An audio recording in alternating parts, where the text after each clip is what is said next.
here, and in today's video I'm going to be doing probably my last video in sort of a saga of the Eachine Wizard X220hv, which was my first and only 5-inch FPV quad. So essentially the saga that I'm talking about is, and I'll list those videos down below, is this journey that I've had with this drone. I got it back in July of 2019, and since then I've had to change the flight controller twice. I've had to get it a new ESC, change out one of the motors. I've changed out the antenna, taking a few boards out, replace the battery connector, stuff like that. So a whole lot of work has gone into this drone, but I'll sort of talk about that in my final thoughts on this drone, as I am going to hopefully be getting a new drone soon once it comes back in stock. So that's what the saga is. It's just my journey with flying this drone and stuff like that. But I want to talk about some changes that I made to the drone since the last video. So right here you can see this is this is my last board. This is my last flight controller. So essentially this drone, really quickly, the main problem with this drone is that the ESC that comes with it is bad. It does these death rolls. Some people have fixed it, but I've done that and it didn't fix my problem. So essentially what a death roll is, the drone can be flying and all of a sudden it'll just flip over and fall to the ground. So I had to change the ESC out. However, the way the ESC connects to the flight controller and vice versa is that it's through these 8 pins, which most boards connect via like something like this with wires. So it was a proprietary connector, so I couldn't change out just the ESC. I had to change out both the ESC and the board. So I went for a stack. This is a Mamba F722, I believe S stack. So it came with this board, this flight controller, and the F50 Pro ESC. Now this was actually a relatively high-end stack, but you can see I'm holding the board right here. So what's in the drone? Well, there's actually a different board in the drone because this one recently quit. I believe there's an internal shortage in the board. I've gone over every single one of the pads with a fine-tooth comb to make sure there's no bridging, which means that solder from one pad is going to 2 pads.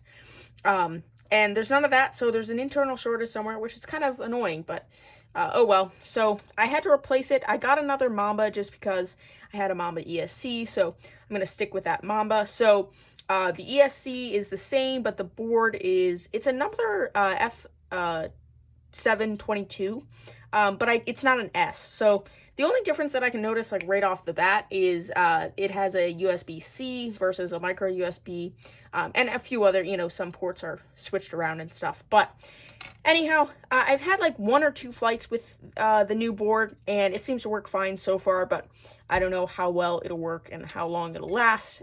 Whether I'll actually keep upgrading and repairing this drone, I don't know. Once I get the new drone, I might this is going to be sort of a backup drone to that other one. But some other changes are I moved the antenna. Instead of coming out of the back, out of this 3D printed mount right here that the drone comes with out of the box, instead I routed them off the arms.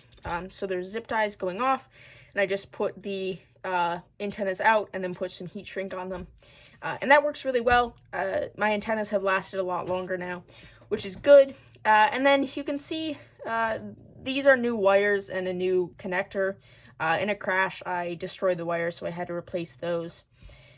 But other than that, oh, and then I also added a GoPro mount up here. And I can tell you, with a 4S battery, I haven't tried this drone with a 6S battery, and I haven't tried it with a GoPro with the 6S battery, but I can tell you with the 4S battery and the GoPro, it's pretty sluggish. It's a lot slower, slower than I was expecting it to be. But so I'll have to see. I will tell you my new drone is going to be a 6S, so it'll be interesting to see how the 6S compares to the 4S with the GoPro.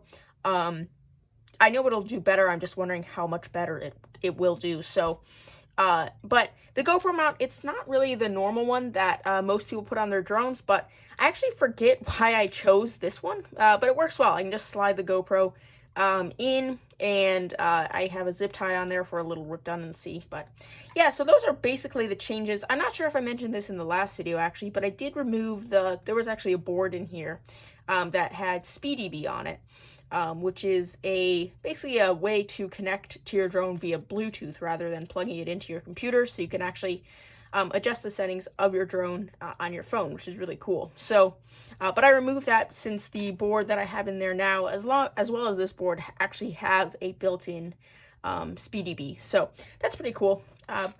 So those are basically all the changes that I've made to the drone since the last video. All right, so I want to give you sort of my final thoughts on this drone, and I want to mention, or I want to talk about if I would recommend this drone to anyone, and I wouldn't actually. For $220, you can get actually a way better drone for cheaper. You can save like 20 bucks or whatever. And with the problems that I've had with this drone, I'm fortunate enough to know people that know more about this stuff, like know about soldering and stuff like that, and electronics in general, to be able to help me repair this drone, whereas a beginner who doesn't know those people would sort of be out of luck. And it's fun flying the drone, obviously, but I feel like every other flight I have to sit down and repair something, and that's sometimes that's my fault. I crash or whatever, but other times it's just the drone, something breaks on it, the ESC breaks or whatever, and so I wouldn't recommend this to anyone. For beginners, obviously, I think it's a little bit there's too much repair. You can't focus on learning how to fly one of these drones. You have to focus on repairing the drone and stuff like that. And for more advanced people, this drone doesn't really offer anything special. It doesn't bring anything like unique to the table, so I just don't see any reason to buy this drone. I know a lot of beginners do end up buying a Wizard product, but they're actually pretty bad products. So I would just do your research and avoid these Wizard products, any of them. I've only had this X220hv, but I've heard that the other ones are pretty bad as well. So those are my thoughts. Those are my final thoughts on this drone. I hope you guys enjoyed this video, and I'll see you in the next one. Peace out. Bye.